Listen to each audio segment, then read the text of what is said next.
আমি হারতে চাই না, আমি লড়তে চাই, আমি মরতে চাই না, আমি বাঁচতে চাই, আমি ভাঙতে চাই না, আমি গড়তে চাই।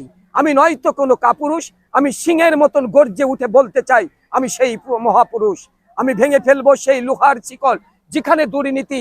আমি গড়তে চাই এমন দেশ যেখানে থাকবে না স্বজন প্রীতি। আমি ভুলে যেতে চাই অতীতের সব দুঃখ কষ্ট ব্যথা। আমি সারা দুনিয়াকে বলতে চাই আমার প্রিয় জন্মভূমির কথা। আমি দেখতে চাই না বোনের পরনে বিধবার শাড়ি, আমি দেখতে চাই না আর কোনো মায়ের সন্তান হারা বেদনার অশ্রু জ্বরে আকাশ হয়েছে ভারী। আমি দেখতে চাই না ওই বেদনার লেলিহা নিশিকা পুড়ে হয়ে যায় সব শেষ। আমি সিংহের মতন গর্জন দিয়ে বলতে চাই আমার প্রিয় বাংলাদেশ। প্রিয় বন্ধুরা, প্রিয় দেশবাসী, আমি মোহাম্মদ আজিজুর রহমান আজাদ আপনাদেরকে জানাচ্ছি অনেক অনেক প্রীতি, শুভেচ্ছা, অভিনন্দন। প্রিয় বন্ধুরা, আমরা যা দেখছি আসলে এটা বাস্তবতার সাথে মেনে নেওয়া যায় না। আমরা বর্তমান যে পরিস্থিতি দেখছি এটা আসলে বাস্তবতায় মেনে নেওয়া যায় না। আসুন না আমরা দেশটাকে আমাদের মতন গড়ে তুলি।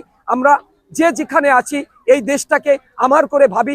দেশ আমাকে কি দিয়েছে এটা বড় কথা নয়, আমি দেশটাকে কি দিয়ে যাচ্ছি, আগামী প্রজন্ম আমার কাছ থেকে কি পেতে যাচ্ছে। আসুন না আমরা আমরা আমাদের এই দেশটাকে ওইভাবে গড়ে তুলি।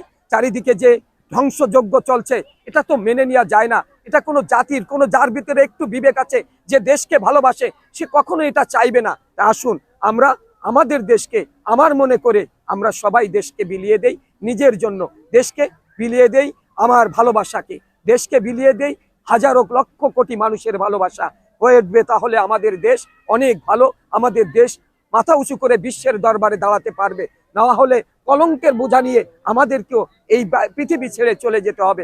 আজ এখানে সবাই ভালো থাকবেন, সুস্থ থাকবেন। আসসালামু আলাইকুম ওয়া রাহমাতুল্লাহি ওয়া বারাকাতুহু।